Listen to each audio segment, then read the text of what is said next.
सहनौ भवतु सहनौ भुनक्तु सह वीर्यङ्करवावहै तेजस्विनावधीतमस्तु मा विद्विषावहै।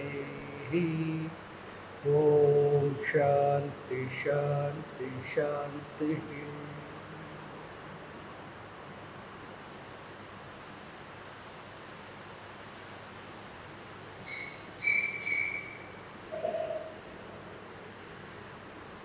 இன்று முதல் நாம பார்க்க போற உபனிஷத்துக்கு பெயர் ஈசாவாஸ்ய உபனிஷத். 10 உபனிஷதங்கள் நம்ம சம்பிரதாயத்தில் படிக்கிற பழக்கம் இருக்குது. ஏன் அந்த 10 மட்டும் படிக்கிறோம்னு சொல்லி பார்த்தா அந்த 10க்கு மட்டும்தான் ஆச்சாரியர் ஆதிசங்கரர் பாஷ்யம் பண்ணியிருக்கார். ஆகினால அது படிக்கிற பழக்கம் இருக்குது. கைவல்ய உபநிஷத்துக்கு பாஷ்யம் பண்ணலைன்னாலும் கூட அதையும் கூட நம்ம பார்த்துருக்கின்றோம். நல்ல ஒரு உபநிஷத்து. ஈச கேன கட முண்டக மாண்டுக்கியம் ஐத்திரேயம் பிரஷ்னம் மாண்டுக்கியம் பிருகதாரண்யம் சாந்தோக்கியம் அப்படி சொல்லி 10 உபநிஷதங்கள். அதில் ஈசாவாஸ்ய உபனிஷத். இந்த உபனிஷத்தானது சுக்ல யஜுர்வேதத்தில் இருக்குது. அப்போது கிருஷ்ண யஜுர்வேதம் சொல்லி ஒன்று இருக்குது. யஜுர்வேதம் ஒன்றுன்னு சொன்னாலும் கூட கிருஷ்ண யஜுர்வேதம் என்றும் சுக்ல யஜுர்வேதம் என்றும் 2 வேதங்கள் 2ஆக பிரிச்சிருக்காங்க. அதில் சுக்ல யஜுர்வேதத்தில் இந்த உபனிஷத் அமைஞ்சிருக்கு. ஒவ்வொரு வேதத்தினுடைய இறுதி பகுதியிலும் இந்த உபநிஷதங்கள் அமைஞ்சிருக்கு. அது நமக்கு தெரியும், எல்லாருக்கும் தெரிஞ்ச விஷயம்தான். இந்த சுக்ல யஜுர்வேதத்தில் உள்ள வாஜசநேயி சம்ஹிதையில் அமைந்துள்ளது. வாஜசநேயி சம்ஹிதா அதில் அமைந்திருக்கு. அடுத்து இந்த உபனிஷத் என்ற சொல்லினுடைய பொருளை நாம் பார்ப்போம். உபனிஷத் சொல்லி சொன்னால் சென்ற உபனிஷத்துல ஒரு அர்த்தத்தை பார்த்தோம். இந்த உபனிஷத்துல பொதுவாக உபனிஷத் என்ற வார்த்தையினுடைய இறுதி அர்த்தம் பிரம்ம வித்யா. அதுதான் பிரம்ம வித்யா அல்லது ஆத்ம வித்யா, எதுனாலும் சரி. இருந்தாலும் இந்த பிரம்ம வித்யா என்ற பொருளை இந்த உபனிஷத் எப்படி நமக்கு அந்த அர்த்தத்தை தருகின்றது? விதவிதமான பொருள் பார்த்தால் எந்த உபனிஷத்தில் ஒரு பொருளை பார்க்க போறோம். இந்த உபனிஷத் என்ற சொல்லை 3ஆக நாம் பிரிக்கலாம்.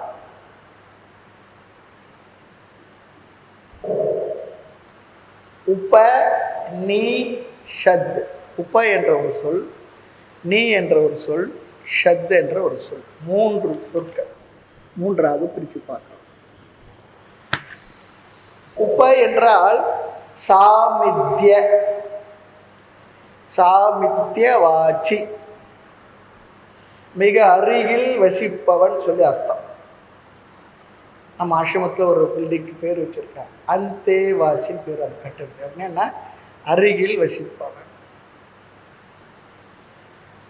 மிக அருகில் இருக்கின்றது என்று பொருள். சாமித்யவாச்சி சொல்லி சொன்னான். இந்த இடத்துல என்ன அர்த்தம் சொல்லி சொன்ன? எதன் அருகில் என்றால் ஆத்மாவும் பிரம்மமும் மிக மிக அருகில் உள்ளது, வித்தியாசம் இல்லை. ஆத்மாவும் பிரம்மமும் மிக மிக அருகில் உள்ளது. ஆத்மான்னா என்ன? இந்த ஒரு உடலில் வெளிப்படுகின்ற அந்த பிரம்மத்திற்கு பெயர் ஆத்மா. எங்கும் நிறைந்த தன்மையில் அதற்கு பிரம்மம் அப்படி சொல்லி நம்ம சென்ற உபநிஷத்தில் பார்ப்போம். இந்த ஒரு உடலில் வெளிப்படுகின்ற அந்த ஜீவனுக்கு பெயர் ஆத்மா. உப்ப என்றால் மிக அருகில் வசிப்பவன். நீ என்ற சொல் நிச்சயார்த்தம். அதுதான் நிச்சயமானது, நிச்சய ஞானம், உறுதியான ஞானம், திட ஞானம். நாம் இதை படிப்பதனால் எதை அடைந்துள்ளோமோ அந்த அறிவிற்கு பெயர் நிச்சய ஞானம், திட ஞானம்.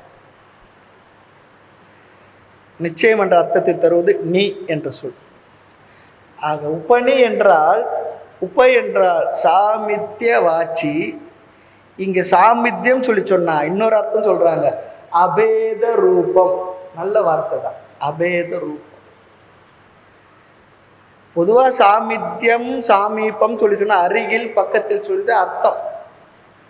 ஆனால் இங்கு சாமித்யம் சொல்லி சொன்னா அபேதம், பேதம் இல்லாது இருப்பது அபேதம்.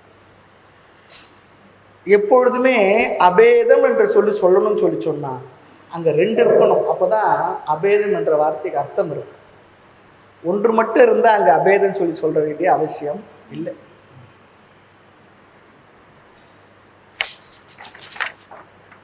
ஆகவே இங்கு ஆத்மாவிற்கும் பிரம்மத்திற்கும் அபேதம் அல்லது சாமித்யம்.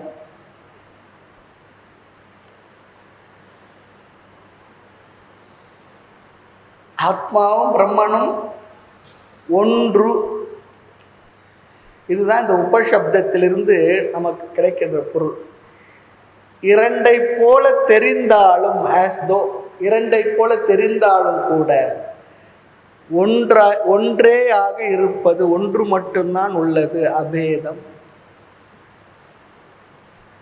ஆக இந்த ஞானம் இருக்கே, நீ என்ற சொல் நிச்சயமாக இந்த ஞானத்தை நமக்கு தருகின்றது. நிச்சயமான சந்தேகமே இல்லை. இருப்பது ஒன்றுதான், ஏகமேவ அத்விதீயம். இருப்பது ஒன்றுதான், அதுதான் இத்தனை விதமா தெரியுது. ஆகவே உப பிளஸ் நீ இரண்டையும் சேர்த்து பார்த்தால் ஆத்மாவும் பிரம்மனும் ஒன்று என்ற நிச்சய ஞானம், பிரத்யேக ஆத்மா, வேறுபடாத ஒன்றேயான அபேதமான பேதமற்ற. ஆக பிரத்யக் ஆத்மா பிரம்மணோகோ அபேத நிச்சய ரூபா வித்யா. இந்த பிரம்ம வித்யா உபநிஷத்து தருகின்ற ஞானத்துக்கு இது ஒரு வார்த்தை இலக்கணம். பேதமில்லை என்கின்ற நிச்சயமான வித்யா, அறிவு, ஞானம் எல்லாம் ஒண்ணுதான். வித்யா என்றால் ஒண்ணுதான், ஞானம்னா ஒண்ணுதான், அறிவு. சில பேர் சொல்லுவாங்க அறிவு இருந்தா போதாதுங்க, கொஞ்சம் ஞானமும் வேணும்னு சொல்லி சொல்லுவாங்க. அது அவங்க எந்த அர்த்தத்தில் சொல்றாங்கன்னு தெரியல. அவங்க அறிவு என்பது வேற அர்த்தத்திலையும் ஞானம் என்பது வேற அர்த்தத்திலே சொல்லலாம். அவங்க பொதுவாக அறிவு, ஞானம், வித்யா எல்லாம் ஒன்று. அது எதை பற்றி அறிவு என்பதில் ஒன்றா வித்தியாசம் இருக்கலாம். ஆக கடைசி சொல் பாருங்க, ஷத். ஷத் என்றால் சம்சாரம் அவசாதயதி, சம்சாரத்தை நாசம் செய்கின்றது என்று இங்கு பொருள். நம்முடைய துயரங்கள் அனைத்தையும் நாசம் செய்வது. பேதமில்லாத நிச்சயமான நம்மை பற்றி அறிவினால் நம்முடைய துயரங்கள் அனைத்தும் நாசத்தை அடைகின்றது. அடைவிப்பது, அடையச் செய்வது எதுவோ, அந்த அறிவை தருவது எதுவோ அதற்கு பெயர் உபனிஷத்.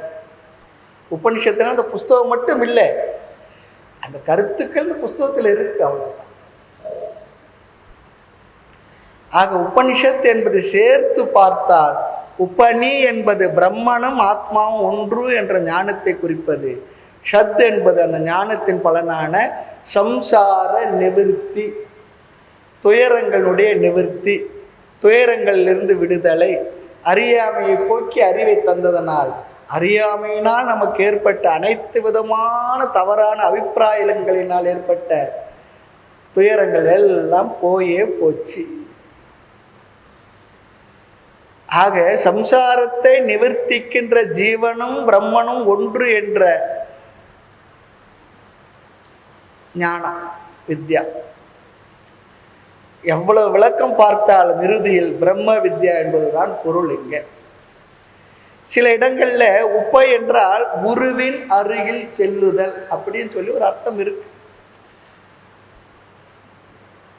முடிவான பொருள் பிரம்ம ஞானம். ஆக இந்த உபனிஷத்திற்கு ஈஷாவாஸ்ய உபனிஷத் என்று பெயர். ஏன் இந்த உபனிஷத்திற்கு இந்த பெயர் வந்தது? இந்த உபனிஷத்தினுடைய முதல் மந்திரமே ஈஷாவாஸ்யம் இதம் சர்வம் என்று தொடங்குவதால் இந்த உபனிஷத்திற்கே ஈஷாவாஸ்ய உபனிஷத் என்று பெயர் வந்தது.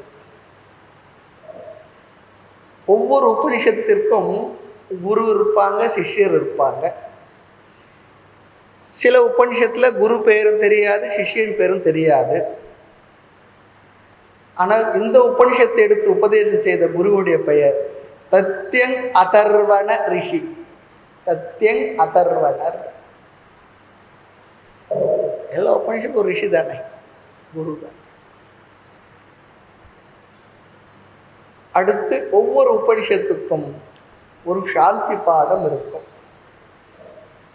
இந்த உபனிஷத்தினுடைய சாந்தி பாடம் பூர்ணமத பூர்ணமிதம். அது ஏன் சுவாமி பாடம் ஆரம்பிக்கும் போது சொல்லலைன்னு சொன்னா, பூர்ணமத்தை சொல்லியிருந்தா வகுப்பு முடிஞ்சிடுச்சு போல இருக்கு.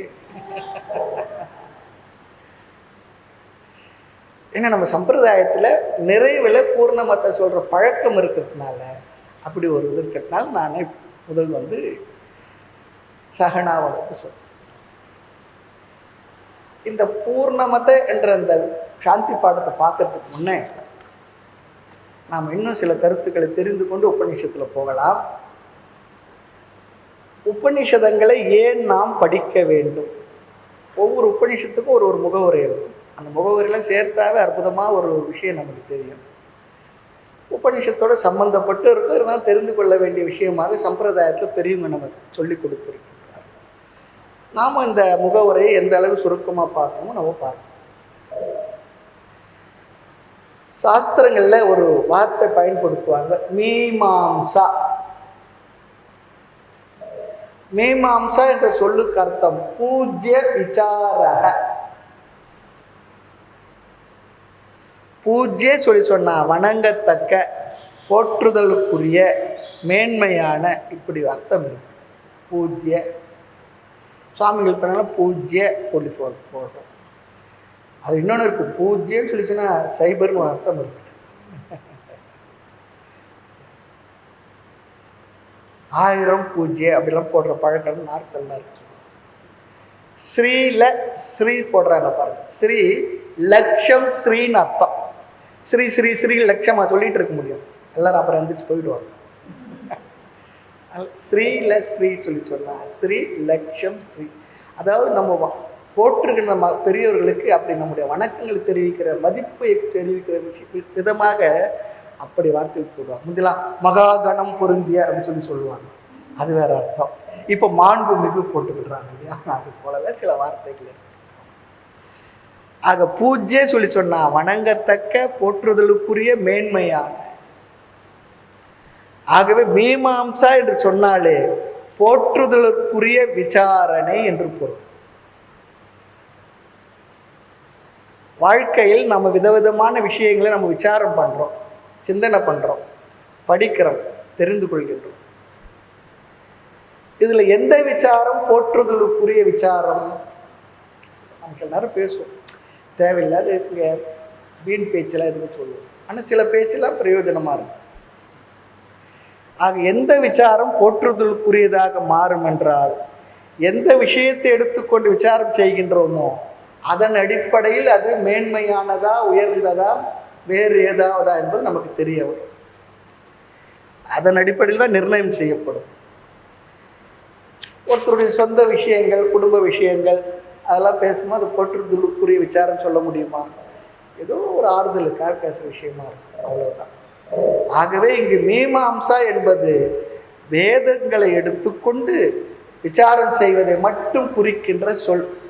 மீமாம்சா பூஜ்ய விசார. ஆகவே மீமாம்சா என்றால் என்ன சுருக்கமா சொல்லணும்னா, வேத விசார, வேதத்தை விசாரம் செய்வது. அதுல வேதத்துல எந்த பகுதி விசாரம் செய்வது அதுதான் நம்ம பார்க்க போறோம். வேதத்தை 2 மகரிஷிகள் விசாரம் செய்தார்கள். அவர்களுடைய அடி ஒட்டி தான் நாம் என்ன பண்ண போறோம், விசாரம் பண்ண போறோம். அதுல ஜெய்மினி அவர் ஒரு விசாரம் செய்திருக்கார். அடுத்து வியாசர் அவர் ஒரு விசாரம் பண்ணியிருக்கார். இப்போ நாம சாத்துர்மாசத்துல வியாச பூஜை தொடங்கி நாம் பண்ணிக்கிட்டு இருக்கோம். வியாசர் அதுல முதலாவதாக விசாரம் செய்யப்பட்டது, ஜெய்மினி மகரிஷியால் விசாரம் செய்யப்பட்டது வேதத்துடைய முதல் பகுதி. ஆகவே அவர் செய்த விசாரத்திற்கு பூர்வ மீமாம்சா என்று பெயர். பூர்வ மீமாம்சா. இதெல்லாம் அடிப்படையான விஷயங்கள் நம்ம மனதில் வச்சுக்கிட்டோம்னா, அதாவது தத்துவம் புரிஞ்சு மோட்சம் வரணும், அதுக்காக தான் நம்ம சாஸ்திரத்தை படிக்கிறோம். இருந்தாலும் அடிப்படையாக சில விஷயங்கள் தெரிஞ்சு வச்சுக்கிட்டு நமக்கு பிரயோஜனமாக இருக்கும். அதுக்காக சொல்கிறோம். சாமி இதெல்லாம் ஞாபகம் வச்சுக்கலாம் எனக்கு மோட்சம் கிடைக்காதெல்லாம் சொல்லி கேட்டுறாதீங்க. அப்படிலாம் இல்லை. நிறைய படிக்கிறதுக்கு இதெல்லாம் தேவை இருக்கு. இல்லை என்றால் நான் ஆத்மா என்ற வார்த்தையோட அர்த்தம் புரிஞ்சிட்டா போதும், அதுக்கு மேலே வேறு ஒன்றுமே வேண்டாம். கல்லாதை நானாலும் கற்றிருந்த மெய்யடியார் சொல்லாலே நின்னை தொடர்வேன் பராபரம். கல்லெறிய பாசி கலைந்து நன்னீர் காணும் நல்லோர் சொல் உணர்வு ஞானம் வந்து தோன்றும் பராபரம் எல்லாம் தாய்மலர் சொல்றாங்க. அது அந்த வார்த்தையோட அர்த்தம் நமக்கு மனசுல புரிஞ்சிட்டா, நீ என்றும் உள்ள நித்தியமான ஆனந்த ஆத்மா என்ற அர்த்தம் புரிஞ்சிட்டா முடிஞ்சது மோட்சம் தான். அதுக்கப்புறத்துல படிக்கணுமா, தேவையில்லை தான். நேரம் வந்தா படிங்கோ, எனக்கு வேண்டான்னா ஆனந்தம் அமைதியா இருக்கும். இல்லை முறையா படிக்கிறதுக்காக பெரியவங்க வச்சிருக்கு ஒரு சம்பிரதாய முறைகள் தெரிஞ்சுக்கணும், நமக்கு முடியும். ஆக ஜெய்மினி மகரிஷி செய்த விசாரத்திற்கு பூர்வ மீமாம்சா. பூர்வம் சொல்லி சொன்னா முதல் பகுதி. மீமாம்சா என்றால் விசாரம் செய்தல். வேதத்தின் முதல் பகுதியை விசாரம் செய்ததால் அவர் செய்த விசாரத்திற்கு பூர்வ மீமாம்சா என்று நாம் சொல்லுகிறோம். அப்படி அவர் செய்த பகுதியை பின்பற்றுகின்ற பக்தர்கள் அல்லது சாதகர்களுக்கு பூர்வ மீமாம்சகர்கள் அப்படி சொல்லுவாங்க. அடுத்து பகவான் வியாசர், வேத வியாசர் வேதத்தின் கடைசி பகுதி எடுத்துக்கொண்டு விசாரம் செய்தார். அந்த கடைசி பகுதிக்கு சம்ஸ்கிருதத்தில் நாம் அந்தக சொல்லுவோம், இறுதி பகுதி. ஆக வேத அந்தக, வேதத்துடைய கடைசி பகுதி. அந்த வேதத்தின் கடைசி பகுதியை நாம் சாதாரணமாக என்ன சொல்லுவோம், வேதாந்தம் என்ற வார்த்தையில நாம் சொல்லுவோம். அந்த வேதாந்தத்தை விசாரம் செய்தவர் வியாசாச்சாரியர். அந்த வேதாந்தத்துடைய கடைசி பகுதிக்கு இன்னொரு பெயர் இருக்கு, என்ன? உபனிஷத். அதுதான் இப்ப நம்ம பார்க்கணும். வேதாந்தம் சொல்லி சொன்னாலும், வேதத்துடைய கடைசி பகுதி சொல்லி சொன்னாலும் உபனிஷத் என்றுதான். உபனிஷத்.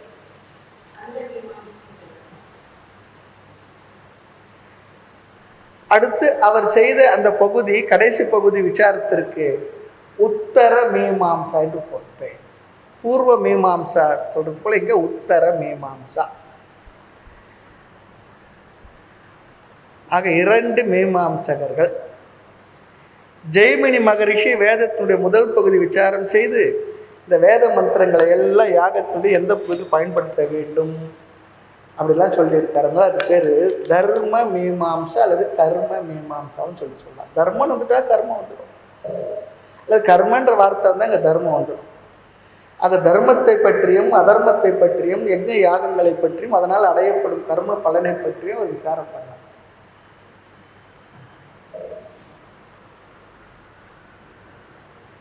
ஆக முதல் பகுதியை ஜெய்மினி விசாரம் செய்ததால் இரண்டாவது பகுதியை வியாசர் விசாரம் செய்தார். அவர் என்ன பண்ணார், உபனிஷத்து வாக்கியங்களை எடுத்துக்கொண்டு அவர் விசாரம் செய்தார். உபனிஷத்து வாக்கியங்கள்லாம் எடுத்துக்கிட்டார். அவர் செய்த விசாரம்தான் பிரம்ம சூத்திரம் என்ற பெயரில் இருக்கின்றது. அதாத்தோ பிரம்ம ஜிக்ஞாசா. ஜெய்மினி அதாத்தோ தர்ம ஜிக்ஞாசா, அது கர்ம ஜிக்ஞாசா அப்படிலாம் அவங்க சொல்றாங்க. ஆக உபனிஷத்துடைய பல வாக்கியங்களுடைய அர்த்தத்தை இதுதான் பொருள் என்று நிர்ணயம் செய்தார். நிர்ணயம் என்றால் தீர்மானம் செய்வது. தீர்மானம், தாத்பரிய நிச்சயம், நிர்ணயம் செய்வது, இதுதான் இந்த வார்த்தையினுடைய அர்த்தம். அதுதான் நிர்ணயம். அதுக்கு காரணம் என்னவென்றால் உபனிஷத்துக்குள்ளேயே உள்ள முரண்படுவது போல் தெரிகின்ற வாக்கியங்களை அது எப்படி முரண்பாடு இல்லை என்பதை அழகா நமக்கு பெரிய ஒரு விசாரம் பண்ணி நமக்கு சொல்றோம். அவர் எழுதின அந்த வாக்கியங்களை கூட நமக்கு புரியாதனால தான் ஆச்சாரிய ஆதிசங்கர் அதுக்கு பாஷ்யம் பண்ணார், பிரம்மசூத்திரம். அந்த பாஷ்யத்துக்கு நமக்கு பெருசாக விளங்கிக்க முடியல. அடுத்து டீக்காக்காரு டிப்பணி அப்படிலாம் சொல்றோம் பாருங்க. அதெல்லாம் ஃபுட் நோட்ஸ் எல்லாம் அப்புறம் வந்தது. ஒரு காலத்துல இருக்கக்கூடிய அந்த மொழியினுடைய கடினத்தன்மை அப்புறம் விளங்குறது இல்லை. பல விஷயங்கள் இருக்கு அதுல. ஆக உபனிஷத் கருத்துக்களுக்கு முரண்பாடான கருத்துக்கள் உள்ள மதங்களை எல்லாம் எப்படி தவறு என்றும் அங்கு அவர் நிலைநாட்டுவார். பிரம்மசூத்திரத்தை படித்தோம்னா நமக்கு தெரியும். ஆக வேதத்தை விசாரம் செய்தால் அதற்கு பெயர் மீமாம்சா.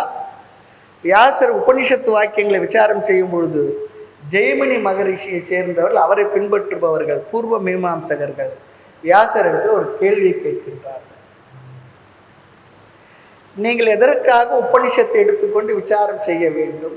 தேவையில்லையே. எதுக்கு? ஏன் கடைசி பகுதியை எடுத்துக்கொண்டு விசாரம் செய்கின்றீர்கள்? இதற்கு வியாச பகவான் 3 பதில் சொல்ல போறார். இந்த 3 காரணங்களால் உபனிஷத்தை எடுத்துக்கொண்டு நான் விசாரம் செய்கின்றேன் என்று சொல்ல போகிறார்.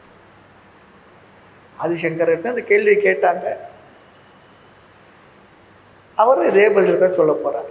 3 காரணங்கள். வியாசர் சங்கரர் மட்டும் இல்லை, யாரெல்லாம் வேதாந்த சாஸ்திரத்தை படிக்கின்றார்களோ, எங்கெல்லாம் அந்த வேதாந்த சாஸ்திரங்கள் விளக்கப்படுகின்றதோ, அவர்கள் எல்லாம் சொல்ல வேண்டிய பதில் இதுதான்.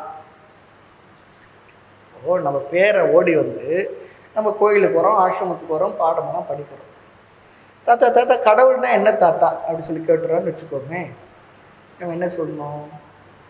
எளிமையாக அந்த குழந்தைகள் சொல்லணும், உனக்கு அப்பா இருக்கார் இல்லையா, அது போல் இந்த உலகத்தையும் படைச்சவர் யாருன்னா அவர் தான் கடவுள் அப்படி சொன்னால் புரிஞ்சுப்போம். வேற அர்த்தம்லாம் சொல்லக்கூடாது. உபாதான காரணம், நிமித்த காரணம் அதெல்லாம் சொன்னால் குழந்தை எளிமையாக சொல்லணும், தெரிஞ்சு வச்சிருக்கேன். ஜெகத் காரணம் சிம்பிள் விளக்கம் தான். அதுவே நமக்கு பெருசாக தான் இருக்கு. குழந்தை புரிஞ்சு, ஓ அப்படியா, சரி சரி தாத்தா. அதுபோல் எங்கெல்லாம் இந்த சாஸ்திரங்கள் நம்ம படிக்கிறோமோ அங்கெல்லாம் நமக்கு தெரிந்து கொள்வதற்கு இந்த விஷயங்கள் நம்ம பார்க்கணும். ஆக முதல் கேள்வி, ஏன் உபனிஷத்தை படிக்க வேண்டும் அல்லது விளக்க ஆரம்பிக்கின்றீர்கள்? வியாசர் தருகின்ற 3 பதில். உபனிஷத்தானது ஈஸ்வரனுடைய தத்துவத்தை நிர்ணயம் செய்வதால் அதற்கு விளக்கம் எழுதுகின்றேன். பரமாத்மாவை பற்றிய தத்துவம் பேசப்படுவதனால் இந்த உபனிஷத் விளக்கப்படுவதற்கு யோக்கியதை உள்ளதாக இருக்கின்றது. இது முதல் காரணம். 2வது காரணம், ஈஸ்வரனுடைய தத்துவத்தை உபனிஷத் பேசுகிறதுன்னு சொன்னா பேசிட்டு போட்டோமே, அதற்காக நீங்க ஏன் விளக்கம் எழுதணும்? அது பேசிட்டு போட்டோமே, உங்களுக்கு என்ன வந்தது? நீங்க ஏன் எழுதணும்? அதனால என்ன பிரயோஜனம் இருக்கின்றது? அதுக்கு பதில் சொல்றார், மோட்சம் என்ற பலன் கிடைப்பதால் உபனிஷத்திற்கு நான் விளக்கம் எழுதுகின்றேன். இது வியாசருடைய பதில். அந்த மோட்சம் என்ற பலனானது கர்மகாண்டத்திலே வந்துடுச்சு சொல்லிவிட்டார்கள். ஆக உங்களுக்கு கேட்க யார் இருக்க போறாங்கன்னு சொல்லி அடுத்த கேள்வி கேட்குறாங்க. நீங்க சொல்றது கேட்க தாழ் வர, நீங்க பாடம் எடுத்தா ஒருத்தர் வரமாட்டாங்க. நீங்க பாடம் எடுத்தா ஒருத்தர் வரமாட்டாங்க. இல்லப்பா, மோட்சம் என்கின்ற பலனையும் ஞானத்தையும் தேடுகின்ற மனிதர்கள் எங்கேயும் எப்பொழுதும் இருப்பதனால் நான் இதை எழுதுகின்றேன் அப்படின்னு சொல்லி சொல்றாங்க. பதில் சொல்றேன். வேணும்னா யஜ்ஞ யாகங்கள், பூஜைகள், ஒரு ஹோமங்கள் நடந்தால் 1000 பேர் வரலாம். வேதாந்த வகுப்பு ஒரு 10 பேர் வருவாங்களே, வராங்களே, நீங்களாம் வந்துருக்கீங்களே. அதற்கு ஆள் எப்போ இருக்கப்பா. அடுத்து அதோட விட்டுடல, அதுதான் நம்ம சாஸ்திரங்களை படிக்கும்பொழுது இருக்க விஷயம். அதுவும் பிரம்மசூத்திரத்தில் பார்த்தா பூர்வ பக்ஷி சொல்லுவாங்க, கேள்வி கேட்டுகிட்டே இருப்பார். இப்படிலாம் கூட கேள்விகள் இருக்குமான்னு சொல்லி நமக்கு தோணும். அப்படிலாம் கேள்வி கேட்பாங்க. சில கேள்வியெல்லாம் தேவையில்லைன்னு நினைப்போம், ஆனால் கேட்டுருவாங்க. இவங்கள பொறுமையாக பதில் சொல்லுவாங்க. வியாசர் இடத்துல சொல்றாங்க, நீங்க இதெல்லாம் சொல்றீங்க உண்மை தான், சரி இருக்கலாம். ஆனால் இதெல்லாம் ஏற்கனவே நாங்கள் செய்து முடிச்சிட்டோமே, எழுதி முடிச்சாச்சு, அது எதுக்கு நீங்க எழுதுறீங்க?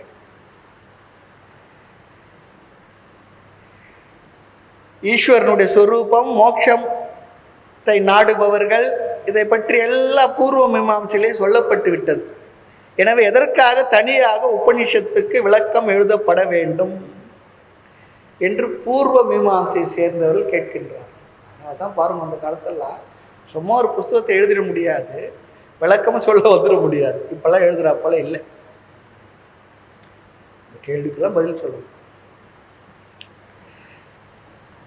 பூர்வ மீமாம்சையிலும் கூட அல்லது கர்மகாண்டத்தில் விதவிதமான கர்மங்கள் யாகெல்லாம் பேசியிருக்கு. அந்த கர்மங்கள்லாம் செய்து பிரயோஜனமடைய நிறைய ஆட்கள் இருக்கின்றார்கள். யக்ஞ யாகங்கள் சொல்லப்பட்டிருக்கு. அந்த யக்ஞ யாகங்கள் எப்பொழுதுமே ஒரு தேவதையை குறித்துலாம் செய்யப்படுகின்றது. எனவே தேவதையை பற்றி, ஈஸ்வரனை பற்றி ஏற்கனவே பூர்வ மீமாம்சையில் பேசப்பட்டு விட்டது. நீங்கள் ஒரு வகையில் பிரம்மசூத்திரத்தை படிக்க போனால் இந்த விஷயங்களால அங்கேயும் கூட அப்படியே வரும். அங்கே கொஞ்சம் இன்னும் விஸ்தாரமாக வரும். நம்ம சுருக்கமாக பார்க்கணும். ஏன்னா அந்த 10 உபனிஷத்து வரிசையில் முதல் உபனிஷத்து இது. உபனிஷத்து ஏன் படிக்கணும், அது கொஞ்சம் அர்த்தம் தெரியும். ஆக கர்மத்தினுடைய அங்கமாக ஈஸ்வரனை பற்றி விசாரம் செய்யப்பட்டு விட்டது. அது மட்டும் இல்லை, வேதத்தின் முதல் பகுதியில் விதவிதமான தியானங்கள் வேறு சொல்லப்பட்டிருக்கு. அதில் ஈஸ்வரனையும் தேவதைகளையும் பற்றி குறிப்பிடப்பட்டுள்ளது. எனவே தேவதா ஸ்வரூபம் தியானத்திற்காகவும் கர்மத்தின் அடிப்படையிலும் பேசப்பட்டு விட்டது. எனவே நீங்கள் புதியதாக பேச வேண்டிய அவசியம் இல்லை என்று சொல்கின்றான். அப்படி சொல்பவனுக்கு பெயர் பூர்வ பக்ஷி.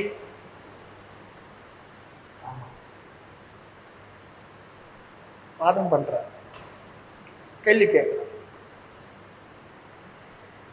அடுத்து 2வது சொல்றார், மோட்சமானது எங்களால் ஏற்கனவே அடையப்பட்டு விட்டது. அது எங்க சொல்லியிருக்கு?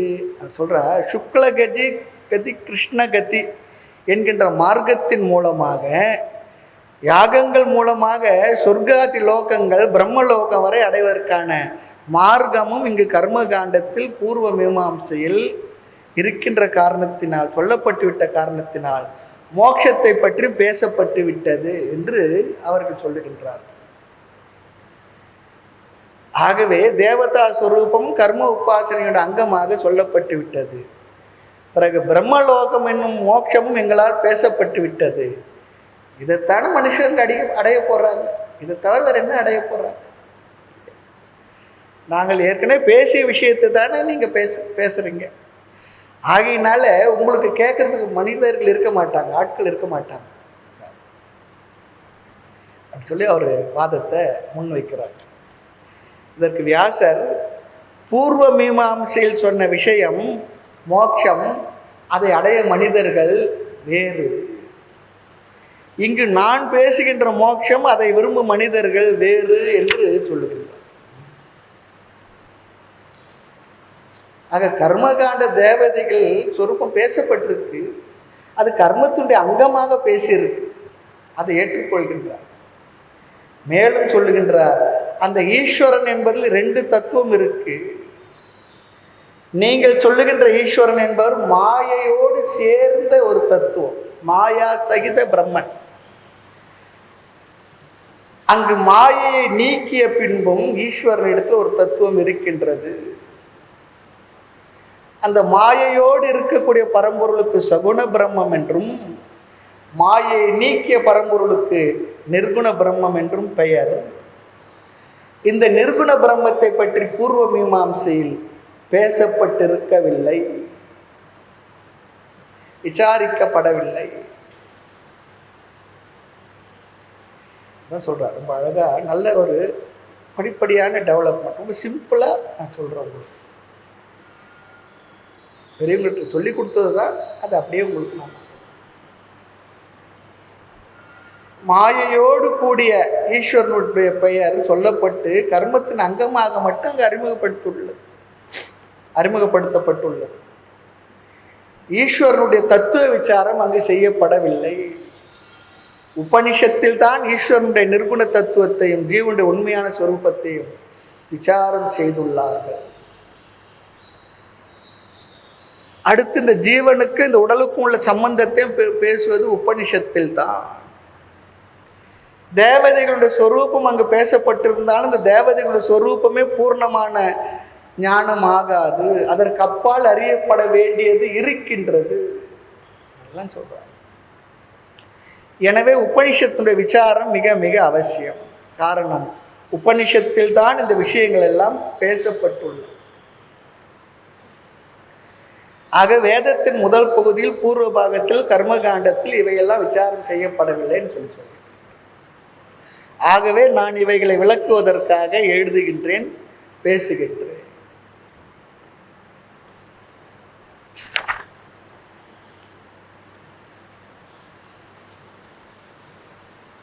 முண்டகோபநிஷத்துல ஈஸ்வரனுடைய நிர்குண பிரம்ம தன்மை சொல்லும்போது அத்ரேஷம் அக்ராகியம், அது கண்களால் அறியப்படாது, குணங்களை கடந்தது, இந்திரிய அகோச்சரம், கர்ம ஞான இந்திரியங்களால் அறிய முடியாதுன்னு சொல்லப்பட்டிருக்கு. மாயை நீக்கி குணங்களை கடந்த ஈஸ்வர தத்துவம் உபனிஷத்தில் பேசப்படுகின்றது, அது விளக்கப்பட வேண்டும். மேலும் உபனிஷத், அதாவது வேதத்தின் முதல் பகுதியில் ஈஸ்வர தத்துவம் இதுதான் என்று நிர்ணயம் செய்யப்படவில்லைன்னு சொல்றார். நிர்ணயம் செய்யப்படும். பகவான் கீதையில் சொல்வார், பரா பிரகிருதி அபரா பிரகிருதி, அடுத்த வார்த்தை உபயோகப்படுத்துறார். 7வது அத்தியாயத்தில் மாயையோடு கூடியது அபரா பிரகிருதி, மாயை நீக்கியது பரா பிரகிருதி, அப்படி பிரகிருதி என்ற வார்த்தையை உபயோகப்படுத்தி அங்கேயும் சொல்லியிருக்கிறார். கேட்டோம்னா ஞாபகம் இருக்கும். எனவே பூர்ணமான பரம்பொருள் பூர்வ மீமாம்சையில் விசாரம் செய்யப்படவில்லை. மறுபடியும் சொல்றார். எனவே உத்தர மீமாம்சையில் அந்த விஷயம் விசாரத்திற்கு யோகியதை அடைகின்றது, யோகியதை இருக்குன்னு சொல்லி சொல்றார். அடுத்து இன்னொன்னு சொல்றார், பூர்வ மீமாம்சையில் ஒரு மனிதனுடைய இறுதி முடிவான புருஷார்த்தம் என்னவென்றால் சொர்க்கம் அல்லது பிரம்மலோகமே. கர்மகாண்டத்தில் மிக உயர்ந்த ஒரு பிரயோஜனமாக சொல்லப்படுவது பிரம்மலோகம் சொல்லி சொல்லுவார். பிரம்மாஜி சதுர்முக பிரம்மா அவர் இருக்கிற லோகம் பிரம்மலோகம். இந்திரன் இருப்பது இந்திரலோகம், வருணம் இருப்பது வருணலோகம், வாயு இருந்தால் வாயு லோகம் போல இந்திரலோகம். அது இந்த எல்லா லோகங்களை விட ரொம்ப அற்புதமான ஃபைன் டியூன்டாக இருக்குன்னு வச்சுக்கோங்களேன். இதெல்லாம் ஒரு 100 ஸ்டார் ஹோட்டல்னா அது 1000 ஸ்டார் ஹோட்டலாக இருக்கலாம். பிரம்மலோகம் அப்படி இருக்கா. அங்கே பிரம்மாஜி தான். நம்ம அந்த கிரமமுக்தியை பற்றி சொல்லும் பொழுது நம்ம சொல்லுவோம், வேதாந்தத்தை படித்து ஞானத்தை பெற்று ஞானத்தில் ஏதோ காரணத்துக்காக நிஷ்டை அடையவில்லை, ஆனால் அவன் நிறைய உபாசனைகள் செய்திருக்கின்றான் அந்த சாதகன் சொல்லி சொன்னால் அந்த உபாசனையுடைய பலனாக அவன் சென்று அடைவது பிரம்மலோகம். அந்த லோகத்தில் அவனுக்கு வைராக்கியம் வந்து, இந்த லோகத்தில் வைராக்கியம் வரல, அங்கே போனால் வைராக்கியம் வரும். எல்லாம் நல்லா இருக்கும், சரியா இருக்கும், சலிப்பே வராது. எது வரையிலே? உபாசனையுடைய புண்ணிய பலன் வரையில். அங்கே அந்த லோகத்தில் அவனுக்கு வைராக்கியம் வந்த பிற்பாடு அங்கேயும் தத்துவ விசாரம் பண்ணணும்னு சொல்லி அவனுக்கு நினைப்பு வந்ததுன்னா அங்கேயும் போய் என்ன பண்ணணும்? ஓம் சஹனா பாவத்தை ஆரம்பிச்சிடுவார் பிரம்மாஜி. உட்காந்து கேளுப்பான்னு சொல்லி சொல்லுவார், கேட்கணும். அங்கேயும் உபனிஷத் பாடம் நடக்கும். அங்கேயும் ஞானத்தினால்தான் மோட்சம், அது கிரம முக்தி சொல்லி சொல்லுவோம். ஆனால் அங்கே ஒரு சௌகரியம் இருக்குது. பிரம்மாஜிக்கு 4 தலை 4 திசை. அவன் எந்த திசையில் ஒன்றா உட்காந்து கேட்கலாம். ஒரே திசையில் இப்படியே கேட்டு கழுத்து வலி வராது. ஏதோ பெருமனை திசையில் உட்காந்து கேட்கலாம். 4 ஒரே வாய், 4 வாயும் ஒரே விஷயத்தானே பேசும். ஆகினா அந்த ஒரு சௌகரியம் அங்கே இருக்குது. ஆமாம், பிரம்மலோகத்தில். என்ன சொல்கிறாருன்னா, சொர்க்கம் அல்லது பிரம்மலோகம்தான் பரம புருஷார்த்தமாக கர்மகாண்டத்தில் பூர்வ மீமாம்சையில் சொல்லப்பட்டுள்ளது. அங்கு சென்று இன்பத்தை அனுபவிப்பதுதான் அவருடைய முடிவான புருஷார்த்த லட்சியமாக சொல்லப்பட்டுள்ளது. இங்கே வியாசர் சொல்றார், பிரம்மலோகம் அல்லது சொர்க்கலோகம் தான் முடிவான லட்சியம் என்றால் அதற்கு வேதாந்தம் தேவையில்லை தான். ஆனால் அதற்கு அப்பால் அடைய வேண்டியது ஒன்று உள்ளது. சரி, நீங்க எப்படி பிரம்மலோகமும் சொர்க்கலோகமும் முடிவான லட்சியம் இல்லை நீங்க எப்படி சொல்லலாம்? கேள்வி கேட்டுறேன். அதுக்கெல்லாம் ஆதாரம் சொல்றேன். நான் சொல்றேன்னா ஒத்துக்க மாட்டேன். வியாசர் பதில் சொல்றார், வேதத்தை சார்ந்த வேத மந்திரமே அப்படி சொல்றதப்பா. முண்டகோபநிஷத்துல முதல் முண்டகம் 2வது பகுதி 10வது மந்திரம் சொல்றது. ஆமா, அது ரொம்ப அழகா சொல்லியிருக்கு. நாகஸ்ய பிருஷ்டே தே சுக்ருதே அனுபூத்வா இமம் லோகம் ஹீனதரம்பா விஷந்தி. மேலான சொர்க்கத்தை அடைந்து அந்த புண்ணியத்தை அனுபவித்த பிறகு இந்த லோகமோ அல்லது இதைவிட கீழான லோகத்தையோ அடைகிறான் என்று வேத மந்திரமே சொல்லியிருக்கு. பகவானும் சொல்லியிருக்கார், கீழே புண்ணியே மத்திய லோகம் விஷந்தி. புண்ணியம் தீர்ந்தா மறுபடியும் என்ன பண்ணணும், இந்த உலகத்துக்கு வந்து ஆகணும்னு சொல்லியிருக்கு. எனவே வேதமே சொர்க்கத்தை முடிவான லட்சியமாக சொல்லவில்லை. சொர்க்கம் சென்றாலும் புண்ணியம் என்பது முடிந்தவுடன் திரும்பி வர வேண்டும் என்று கூறுகின்றது. பாடலார், சொர்க்கமே என்றாலும் நம்ம ஊர் போலாகுமான், அது போல சொர்க்கத்துக்கு போனா திரும்பி தம்ப வரணும்.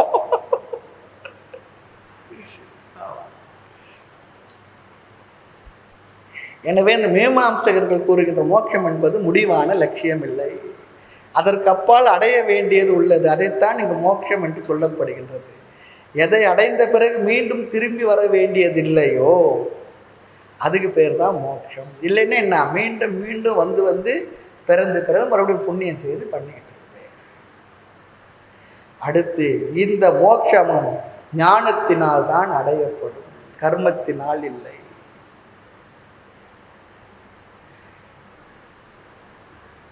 மோட்சம் என்றால் என்ன சொன்னார், தான் சொல்றார். பிரம்மத்தை அடைவது மோட்சம், அல்லது பிரம்மமாக நான் இருக்கின்றேன் என்று அறிவது மோட்சம். அதனால் அவன் அந்த பரம்பொருள் சொரூபமாகவே தன்னை அறிந்து கொள்கின்றான். பிரம்மவிது பிரம்மைவ பவதி என்பது சாஸ்திர வச்சனம் சொல்றான். ஆக பிரம்மத்தை அடைகின்றான், பூர்ணத்தை அடைகின்றான், மன நிறைவை அடைகின்றான். அதோடு கூட இன்னொரு பலனை சொல்லுகின்றது. அதன் மூலமாக அவன் இந்த அனைத்து விதமான துயரங்களிலிருந்தும் துன்பங்களிலிருந்தும் இந்த உலகத்தில் வாழ்ந்து கொண்டிருக்கும் பொழுது விடுதலையை அடைந்து அமைதியான வாழ்க்கையை அமைதியாக வாழ்கின்றான். இதுவரை பிராரப்தம் முடிவு வரை, பிராரப்தம் முடிஞ்ச உடனே சென்று விடுகின்றான். அதுதான் பலன். தரதி சோகம் ஆத்மவித்து, ஆத்மாவை அறிவதனால் ஒருவன் துயரங்களை கடந்து விடுகின்றான். இது ஒரு அருமையான வாசகம். இந்த ஒரு சொல்ல வச்சே நிறைய விசாரம் கூட இருந்து கொண்டிருக்கின்றது சொல்லலாம். சுருக்கமாக தரதி சோகம் ஆத்மவித்து, சோகத்தை கடக்கின்றான். ஆக துயரத்திலிருந்து விடுதலை அடைகின்றான், பிரம்மத்தை அடைகின்றான், அல்லது மோட்சத்தை அடைகின்றான். எல்லாம் உள்ளதான். இந்த மோட்சமானது பூர்வ மீமாம்சையில் பேசப்படவில்லை. அங்கு சொர்க்கம் பிரம்மலோகம் தான் பேசப்பட்டுள்ளது. அங்கே போய் இன்பத்தை அனுபவிப்பதோடு அந்த விஷயம் முடிந்து விடுகிறது. எனவே உபனிஷத்திற்கு விளக்கம் எழுத வேண்டும். அதுதான் இந்த விஷயம். அதனால இந்த உபனிஷத்து படிக்கிறதுக்கு முன்னே நாம் இந்த விஷயங்களை தெரிந்து கொள்ள வேண்டும். அடுத்து இன்னொரு விஷயம், இந்த மோட்சம் என்பது கர்ம காண்டத்தை போல் சிறிது காலம் சென்று ஒரு உலகத்தில் அனுபவித்து வருவது போல் இல்லை. எதை அடைந்தால் அவன் மீண்டும் இந்த சம்சாரத்தில் விழமாட்டானோ அப்படிப்பட்ட பலனை அடைகின்றான். அதுதான் மோட்சம். அடுத்து இதை நாடுகின்ற மனிதர்கள் இருப்பார்களா இருக்க மாட்டார்களா என்று கேட்டால் நிச்சயமாக இதை நாடுகின்ற மனிதர்களும் எப்பொழுதும் இருப்பார்கள், எப்பொழுதும் இருப்பார்கள். காரணம், கர்மகாண்ட சொல்லுகின்ற விஷயங்கள்லாம் செய்து பலனை அடைந்திருந்தாலும் கூட அந்த பலன்களை அனுபவித்தவர்களுக்கு அதனுடைய புண்ணியத்தினால் அவர்களுக்கு என்ன ஆகும், ஒரு விசாரம் வரும். இதுதான் முடிவா நிறைவா, இல்லை இதுக்கு மேலே ஒன்று இருக்கா என்று கேள்வி கேட்கும்பொழுது அந்த கேள்விக்கு பதிலாக அமைந்திருப்பது தான் வேதத்தினுடைய அந்த பாகமாகிய உபனிஷதங்கள். அப்படிப்பட்டவன் இந்த உபனிஷத்துக்கு தகுதியானவன். சரி, அவர் மறுபடியும் கேட்டுடுறாரு, ஏன்னா நம்மளை வச்சு தானே நம்ம மற்றவங்கள்ட்ட பேசுவோம். சரி, அதுக்கெல்லாம் இதிலெல்லாம் வைராக்கியம் வந்தவங்க அதில் போய் படிக்கலாம் சொல்கிறீங்களே, இந்த உலகத்தில் வைராக்கியமுடைய மனுஷன் இருப்பான், அப்படி ஆட்கள் இருப்பாங்களா? கேள்வி கேட்க. வைராக்கியம் வருமா எல்லாருக்கும்? ஏன் எல்லாருக்கும் வைராக்கியம் வரவில்லை? வைராக்கியம் எல்லாருக்கும் வராது, சிலருக்கு தான் வரும். உபனிஷத்து சொல்கிறது. யாருக்கு வரும்? பரீட்சலோகான் கர்மச்சித்தான். இந்த உலகத்தை நன்கு பரீட்சை பண்ணவனுக்கு தான் வைராக்கியம். பரீட்சை பண்ணாதவனுக்கு வைராக்கியம் வராது. அப்படி விசாரம் செய்தால், பரீட்சை செய்தால் கட்டாய் வைராக்கியத்தை அடைவான். அது எப்படி அடைவான்ல நம்ம அந்த மந்திரத்தில் பரீட்சை லோகான் கர்மச்சித்தான் பிராமணக நிர்வேதமாயா. அந்த மந்திரத்தில் 6 கேள்வி கேட்டு 6 கேள்விக்கு பதிலையும் பார்த்தோம். இந்த இடத்துல இந்த ஒரு கேம்பில் பேசணும். 6 கேள்வி 6 பதில் இருக்கும். அழகான மந்திரம் தான். ஆக இந்த உலகை விவேகத்தை பயன்படுத்தி எது நித்தியம் அனித்தியம் என்று ஆராய்ச்சி செய்து அந்த விசாரத்தின் பலன், அனுபவத்தின் பலன், ஆகமங்களுடைய பலனாக வைராகியத்தை அவன் பெறுகின்றான். இதை பாருங்க, 80 வயசு தாத்தாவுக்கு வைராகியம் வந்திருக்காது, பேரனுக்கு வைராகியம் வந்திருக்கும். வந்துடும். ஆக தன்னுடைய அனுபவத்தை பரீட்சை செய்து வைராகியத்தை ஒருவன் அடைகின்றான். வைராகியத்தை அடைந்தோட லட்சியம் என்ன? நாஸ்தி அகிருத்த கிருத்தே என கர்மத்தினால் பிரம்மத்தை அடைய முடியாது என்ற வைராகியத்தை அடைந்து, அப்படிப்பட்டவர்கள், அப்படி வைராகியத்தை அடைந்தவர்கள் இருக்கும் வரை இந்த ஞானத்தை நாடுபவர்கள் இருப்பார்கள். ஆக அதனால் ஞானத்தினுடைய பலனையும் அடைவார்கள் என்று ரொம்ப அழகாக சொல்லி முடிக்கிறார். ஆகவே நாமும் இந்த உபநிஷத்தை ஏன் படிக்க வேண்டும் என்பதற்கு சில பல காரணங்களை பார்த்தோம். அடுத்து இந்த உபநிஷத்திற்கு சாந்தி பாடம் எது என்றால் பூர்ணமதः. அதுதான் ஓம் பூர்ணமத பூர்ணமிதம் பூர்ணாத் பூர்ணமுதச்யதே பூர்ணஸ்ய பூர்ணமாதாய பூர்ணமேவாவசிஷ்யதே. ஓம் சாந்தி சாந்தி சாந்தி.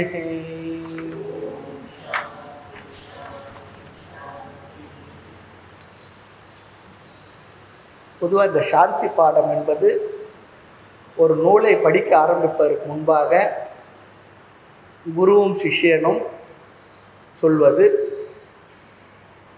ஏனென்றால் நாங்கள் இது ஒரு படிக்கிற ஒரு வேலையை ஆரம்பிச்சிருக்கோம். இதற்கு தடைகள் வராமல் முழுமையாக படித்து முடிக்கணும். அதற்குரிய எல்லா சூழ்நிலை, மனநிலை, ஆரோக்கியம் எல்லாம் நமக்கு வேணும். கொஞ்ச நேரம் படிக்க ஆரம்பித்த உடனே ஆர்வம் குறைஞ்சிடலாம், அல்லது உடல் ஆரோக்கிய சிரமம் வரலாம், அல்லது வேறு சூழ்நிலைகள் வரலாம். அதனாலெல்லாம் நமக்கு வரக்கூடிய தடைகளெல்லாம் நீக்கி இதை நாங்கள் முழுமையாக படித்து நிறைவு செய்ய வேண்டும். அதனால் அதுதான் ரொம்ப முக்கியம். அடுத்து இந்த சாந்தி பாடம் பொதுவாக ஈஸ்வரனை குறித்து இருக்கும். காப்புச்செயலாம் சொல்கிறோம் பாருங்க, அது போல இங்கே. அடுத்து இஷ்ட தேவதையை குறித்தும் சொல்லப்பட்டிருக்கும், அல்லது குருவை குறித்து நமஸ்காரமாகவும் அது அமைந்திருக்கும். அதுக்கு மங்கள ஸ்லோகம் சொல்லுவோம். மங்கள ஸ்லோகம், மங்கள ஸ்லோகம் சொல்லிச்சோன்னா நல்ல விஷயத்திற்காக, ஆரம்பிக்கிற விஷயத்தை தொடர்ந்து நடப்பதற்காக பிரார்த்தனை செய்வது. எதற்கு இங்கே நாம் பிரார்த்தனை சொல்லிச்சோன்னா, நாம் எடுத்த முயற்சியில் தடை வரக்கூடாது, அதுக்காக பிரார்த்தனை. இங்கே சாந்தி பாட்டக சொல்லி சொன்னால், சாந்தி என்பதனுடைய பொருள் நிவிற்த்தி சொல்லி அர்த்தம். நிவிற்த்தி இந்த இடத்துல சாந்தி என்றால் அமைதி சொல்லி அர்த்தம் இருந்தாலும் கூட இங்கே நிவிற்த்தி அப்படின்னு சொல்லிதான் அர்த்தம். எதிலிருந்து நிவிற்த்தி? தடைகளிலிருந்து நிவிற்த்தி, விடுதலை. அதற்காக இங்கே சாந்தி பாடம். நமக்கு வருகின்ற தடைகள் 3 இடத்துல இருந்து வருமா? ஆமாம், 3 இடத்துல இருந்து வரும் சொல்லி சொல்லுவாங்க. ஆத்தியாத்மிக, ஆதி பௌத்திக, ஆதி தெய்வீக சொல்லி சொல்லுவோம். இந்த இடத்துல விளக்கத்தில் பார்க்கலாம். நம்மிடமிருந்து வருவது, நம்மிடமிருந்து சில நேரத்தில் தடை வரும். அடுத்து சூழ்நிலைகளில் இருந்து வருவது. அடுத்து 3வது நமக்கு அப்பாற்பட்ட நிலையிலிருந்து வரக்கூடியது. எனவே இந்த 3 சாந்தி சொல்வது வழக்கம். ஆனால் இந்த சாந்தி பாடம் ஒரு பிரார்த்தனையாக அமையவில்லை. வேதாந்தத்தினுடைய முழு சாரத்தே இந்த பாடம் கூறிவிடுகின்றது. முழு வேதத்தினுடைய வேதாந்தத்தினுடைய சாரத்தை இந்த பூர்ணமத என்ற மந்திரம் சொல்லிவிட்டு ஒருத்தர் சொன்னார். வேதமே முழுக்க நமக்கு கிடைக்கவில்லை என்றால் இந்த பூர்ணமத என்ற அந்த மந்திரத்தை வைத்து முழு வேதத்தை மறுபடியும் கொண்டு வந்துடலாம், அந்த அளவுக்கு ஆழ்ந்த அர்த்தம் இருக்குன்னு சொல்றார். அதுக்காக நம்ம சுருக்கமாக தான் பார்க்க போறோம். இப்படிப்பட்ட சாந்தி பாடத்திற்கு வஸ்து நிர்தேச ரூப மங்கள ஸ்லோகம் சொல்லி அர்த்தம். ஆசீர்வாத ரூப மங்கள ஸ்லோகம், வஸ்து நிர்தேச ரூப மங்கள ஸ்லோகம் அப்படிலாம் இருக்கின்றது. இங்கே வஸ்து நிர்தேச ரூப மங்கள ஸ்லோகம் அப்படி சொல்லி சொன்னா, அதாவது மெய்ப்பொருள் பற்றிய உண்மையை சாந்தி பாடத்திலே சொல்லிவிடுதல். அதுதான் சாந்தி பாடத்தில் அந்த மெய்ப்பொருள் பற்றிய முழு உண்மைகளை விளக்கங்களை சொல்லிவிடுதல். எனவே இந்த சாந்தி பாடம் உபனிஷத்தினுடைய சாராம்சம். ஆனால் வழக்கத்தில் நாம் இதை ஒவ்வொரு வகுப்பு பூஜைகள் முடிந்ததும் சொல்வதை வழக்கமாக கொண்டிருக்கிறோம். அதனால தான் முதல் நான் சொல்லலைன்னு சொல்றேன். இது நமக்கு சம்பிரதாயமே தவிர இதற்கும் இந்த சாந்தி பாடத்தினுடைய பொருளுக்கும் வழக்கத்திற்கும் சம்பந்தம் இல்லை. அதையும் தெரிஞ்சுக்கணும் நம்ம. ஆனால் சொல்றது வழக்கத்தில் இருக்கா, சொல்ல வேண்டாமா சாமின்னா வேண்டாம், நல்லா தான் இருக்கு, சொல்றது நல்லதா இருக்கு. எப்படி நாதஸ்வரமானது அந்த சப்தமே என்னென்னா மங்கள ரூபமானது. நாதஸ்வரன்ற வார்த்தையிலே மங்களம் அடங்கியிருக்கு, அந்த சப்தமே மங்கள ரூபமானது. அதுபோல் இங்கே பூர்ணமத என்பது கேட்டு கேட்டு நமக்கு ஒரு நிறைவு பண்ண ஒரு நிறைவு நமக்கு இருக்கும். பூர்ணமத அந்த மங்கள ஸ்லோகத்தை சொல்றது மூலமாக அது இருக்கட்டும். இருந்தாலும் இப்படி ஒரு கருத்து அதில் இருக்கின்றது என்பதை நம்ம தெரிந்து வைத்துக் கொள்வோம்.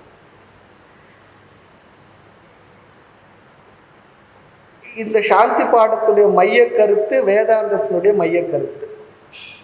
இந்த சாந்தி பாடத்துல பல பூர்ணம் என்ற சொற்கள் வந்துள்ளது. ஒவ்வொரு பூர்ணம் என்ற சொல்லுக்கும் ஒரு அர்த்தம் இருக்கு,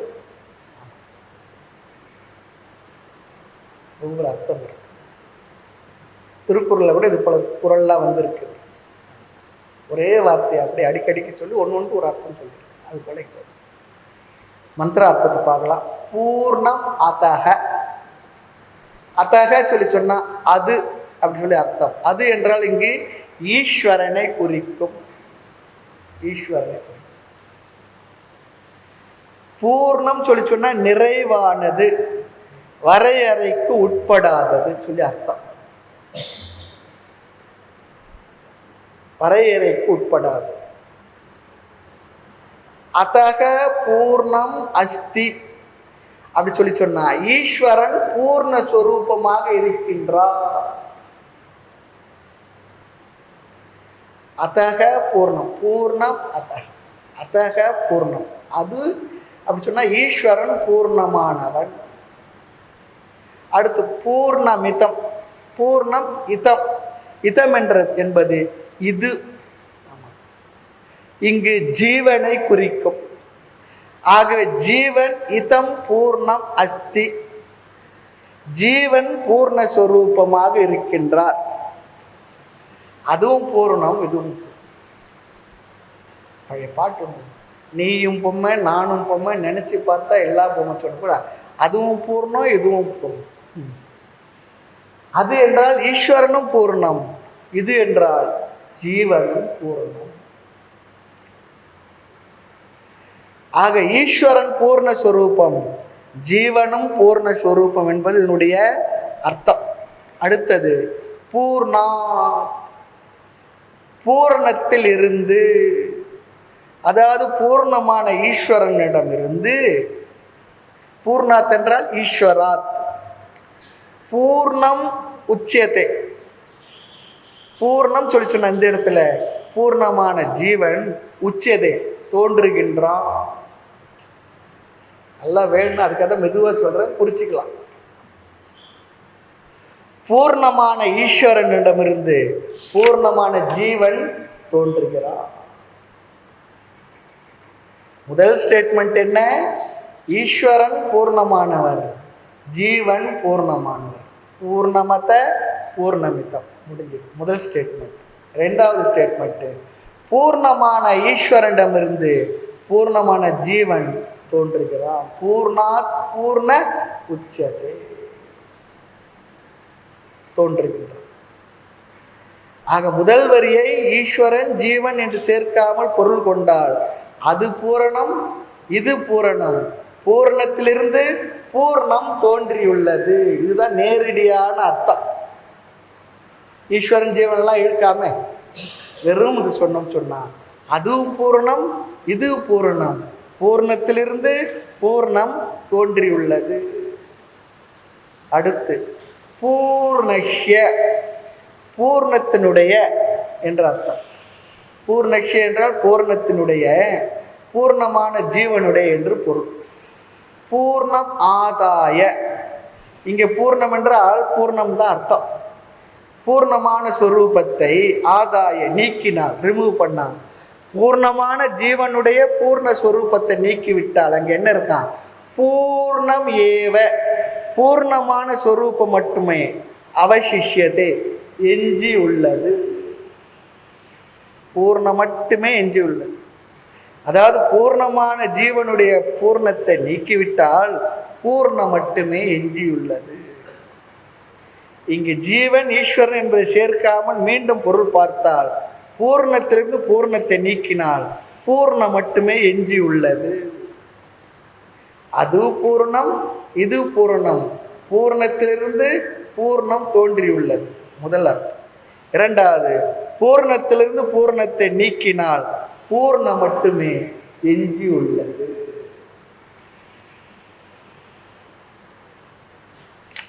ஆக ஈஸ்வரன் பூர்ணமானவர், பூர்ணமான ஸ்வரூபத்தை உடையவர்.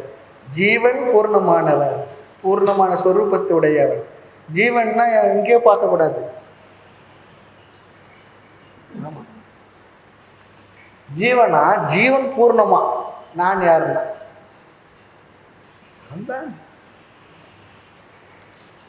ஜீவன் பூர்ணமான ஸ்வரூபத்தை உடையவர். பூர்ணமான ஈஸ்வரனிடமிருந்து பூர்ணமான ஜீவன் தோன்றுகின்றான். பூர்ணமான ஜீவனுடைய பூர்ண ஸ்வரூபத்தை நீக்கினால் பூர்ண ஸ்வரூபம் மட்டுமே அல்லது பூர்ணம் மட்டுமே அங்கே எஞ்சி உள்ளது. இது வேதாந்த கணக்குங்க, ஞாபகம் வச்சுக்கணும். 100லேருந்து 100 நீக்கினா அங்கே என்ன இருக்கும்? சைபர் தான் இருக்கும். இங்கே சொல்லுது 100லேருந்து 100 நீக்கினாடு அங்கே இருப்பது என்ன? 100 தான் இருக்குன்னு சொல்றது. என்னங்க சாமி இதெல்லாம்? இது வேதாந்த கணக்கு, வேதாந்த பாம்பு போல வேதாந்த கணக்கு. கொஞ்ச நேரம் ஒழுங்கா கவனமா கேட்கலாம், வேதாந்தம் வேதாளம் போல ஆகிடும். கேள்வி கேட்டு ஓடி போயிடும். அதுக்காக ஒரு முறை இல்லை, எத்தனை முறையெல்லாம் வாய்ப்பு கிடைச்சா அமைதியா உட்காந்து அழகா கேட்கணும், பொறுமையா கேட்கணும். அதனால்தான் சைவ சித்தார்த்தர் அழகா சொல்லுவார், சிஷியன் எடுத்த குரு சிஷியன் வந்த உடனே, பரபரக்க வேண்டாம் பல்காலம் சொன்னேன். பரபரப்பு இல்லாத இருப்பார், பரபரக்காது. பரபரப்பு கைவில் நவனது ஆசிரியர் அழகா சொல்றார், சிஷியனை பத்தி புரிஞ்சது பாருங்க. அடங்கிய விருத்தியா, அமைதி அடைந்த மனதை உடையவன். அப்படி புரிஞ்சுக்கிட்டு அவர் பாடத்தை சொல்றார். இல்லை என்றால் மனது அமைதி அடையலைன்னா அவர் பாடம் சொல்லக்கூடாது. ஜெபம் சொல்லி கொடுக்கணும், பாராயணம் சொல்லி கொடுக்கணும், பூஜை சொல்லி கொடுக்கணும். அல்லது ஆசிரமத்துக்குன்னா இந்த வேலையை பாரு, அந்த வேலையை பார்ப்பா, மனசு கொஞ்சம் அமைதி அடைன்னு சொல்லி கொடுக்கணும். அதுதான் அடங்கிய விருத்தியா, மனசு அமைதி அடைஞ்சிருக்கு. அந்த மனசுல தான் அந்த பாடம் போகும். இல்லைன்னா பாடம்லாம் உள்ள போகாது. அது வேதாந்த கணக்கு என்ன? 100லேருந்து 100 எடுத்தாலும் 100 இருக்கும். ரொம்ப நல்லதா போச்சு. கவர்மெண்ட் அப்படி ஒரு உத்தரவு போட்டு பேங்க்ல இருந்து எவ்வளவு எடுத்தாலும் மறுபடியும் அப்படியே இருக்கும் அவ்வளவுன்னு சொல்லி சொன்னா,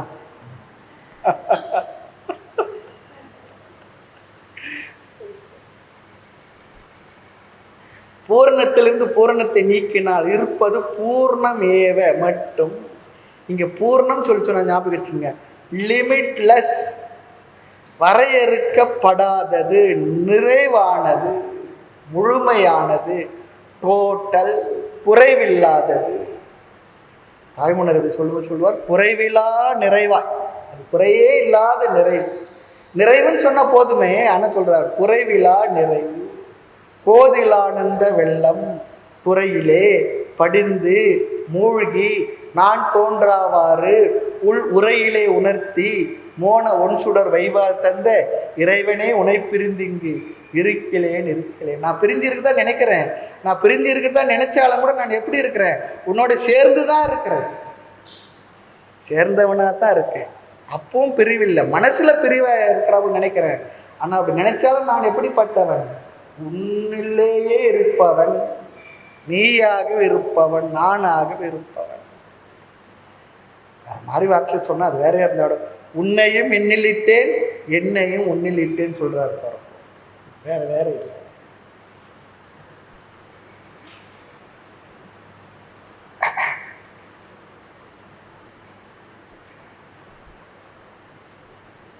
மேலும் விஷயங்களை நாளை வகுப்பில் பார்க்கலாம். மூர்த்தி எல்லாம் வாழி, எங்கள் மௌன குரு வாழி, அருள் வார்த்தை என்றும் வாழி, அன்பர் வாழி பராபரமே.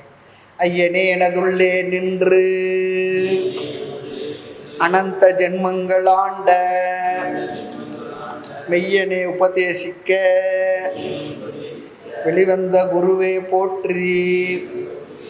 உய்யவே முக்தி நல்கும் உதவிக்கோர் உதவினாயேன், செய்யுமாறு ஒன்றும் காணேன். திருவடி போற்றி போற்றி. ஓம் பூர்ணமத பூர்ணமிதம் பூர்ணாத் பூர்ணமுதச்யதே பூர்ணஸ்ய பூர்ணமாதாய பூர்ணமேவாவசிஷ்யதே. ஓம் சாந்தி சாந்தி சாந்தி. ஹரி ஓம். ஸ்ரீ குருப்யோ நமः. ஹரி ஓம்.